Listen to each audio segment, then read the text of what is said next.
টলিউডের রূপালী পর্দায় বহু জুটি এসেছে, বহু জুটি গিয়েছে। তবে কিছু জুটি থাকে যারা থেকে যায় দর্শকের হৃদয়ে। তেমনই এক জুটির নাম দেব আর শুভশ্রী। 2009 সালে রাজ চক্রবর্তীর ব্লকবাস্টার ছবি চ্যালেঞ্জ। এই ছবির মাধ্যমে শুরু হয়েছিল তাদের জুটি বাঁধা। সিনেমার সেই প্রেম যেন ধীরে ধীরে ছড়িয়ে পড়ে রিয়েল লাইফেও। টালিপাড়ায় গুঞ্জন ছড়ায়, একে অপরের অঙ্গীকারে বাধা পড়েছেন তারা। পরিবার পর্যন্ত পৌঁছে গিয়েছিল সম্পর্কের গভীরতা।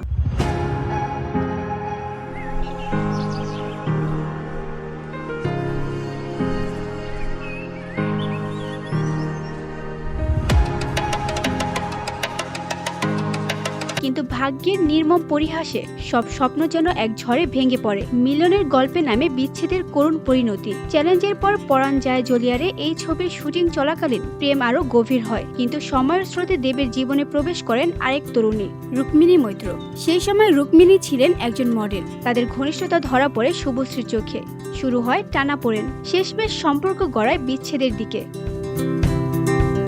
2013 সালে মুক্তি পাওয়া খোকা 420 ছিল দেব শুভশ্রীর শেষ কাজ একসঙ্গে। তবে তারা আবারও এক হলেন ধূমকেতু ছবিতে, একটি প্রেমের গল্প যার নানা জটিলতায় আটকে ছিল বছর বছর। আর অবশেষে দীর্ঘ এক দশক পর এই আগস্টে মুক্তি পেতে চলেছে ধূমকেতু। কৌশিক গাঙ্গুলির পরিচালনা এই ছবিতে দেব শুভশ্রীর পাশাপাশি আছেন পরমব্রত চট্টোপাধ্যায়, চিরঞ্জিত, রুদ্রনীল ঘোষ সহ আরো অনেকে। সব ঠিক থাকলে সিনেমাটি মুক্তি পাবে 14 August. VOD Bangla news desk.